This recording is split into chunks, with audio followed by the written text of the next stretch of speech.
everyone, today I wanted to show you how to make your own watercolor block. While I could go out and order one, and just add to my ever-growing hoard of paper and sketchbooks, I decided to use the paper I already had lying around. I had originally planned to cut these 9x12 sheets in half and tape them down to some masonite whenever I was ready to paint on them, but I found that watercolor blocks are actually pretty simple to make. So thanks to Skillshare, I was able to learn how to do this, as well as make many other kinds of sketchbooks and notebooks. If you're into bookbinding, you probably already have some of these items. Otherwise, you can find most at art stores and craft stores like Michael's, Hobby Lobby, or on Amazon. So to start, you're going to need watercolor paper, 140 pounds or 300 GSM or heavier, chipboard, or you could just reuse the back of another sketchbook if you'd like, PVA glue that is neutral in pH and acid-free, a brush or foam brush, something you wouldn't mind ruining with glue, a ruler. I have two kinds because I like how I can hold on to one and the other one is great for making consistently straight lines, a knife or Xacto knife, a bone folder, a Bookpress, or at least something like it. I used two pieces of wood that match up in length and width that I salvaged from the garage. 4 clamps. I'm using C-clamps, but any other kind will work just fine. And for the cover, we're going to be using Coverstock or Cardstock. I've listed down in the description all of the products I'm going to use, as well as links to where you can buy them online. First, we're going to cut 6 sheets in half, turning them into 12 sheets. Feel free to add more if you like. The bone folder is optional here because I will show you 2 ways to cut your paper down to size.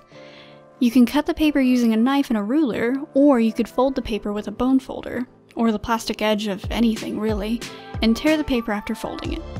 Either works. I tried cutting first and found that it was difficult because, well, I'm horrible with knives. Tearing leaves a ragged edge, but I like how it looks. It especially looks good if you're using like 22" by 30" sheet of watercolor paper and you tear all of the edges. Next, we're going to cut down the chipboard. Like I mentioned earlier, you could reuse the back of the watercolor pad or any other sketchbook that you have that you don't mind sacrificing the back of. You'll want this to fit the back of the paper perfectly, so we need to make it exactly the same size. Since chipboard is thicker than paper, it's harder to cut through. Take your time and cut through it with multiple passes with medium pressure.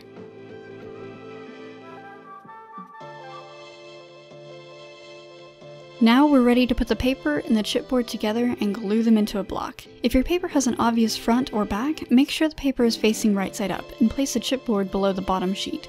Before I place the stack onto the makeshift press, I wanted to share a tip I found. If you're using something like cut particle board like I am, the rough edges can be messy to work with and the glue may stick to it.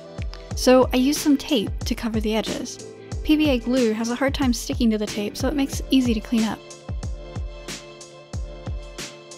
With the second board in place, I put the clamps on in such a way that it wouldn't get in the way while I glue the edges.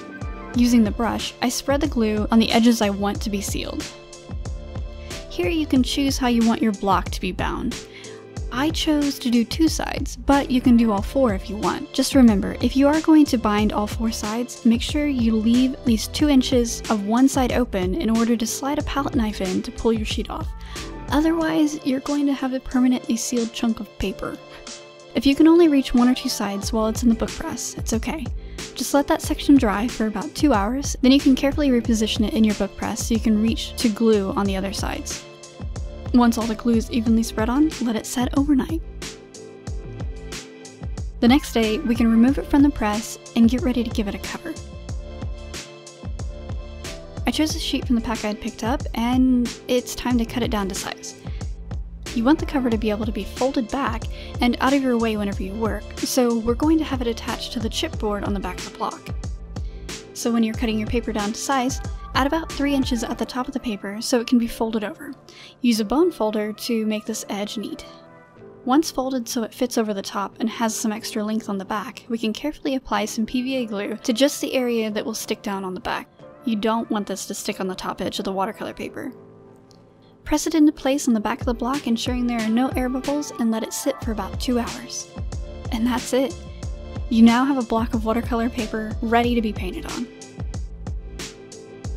I'd like to thank Skillshare for sponsoring this video, and wanted to let you all know that you can find over 15,000 classes in painting, design, bookbinding like this, and more on Skillshare. You pay around $10 a month for unlimited access to all these tutorials, but if you want to try them out, you can click the link in the description down below and get a 2 months free trial. Hope you all found this video helpful or interesting, and I will see you next week. Bye!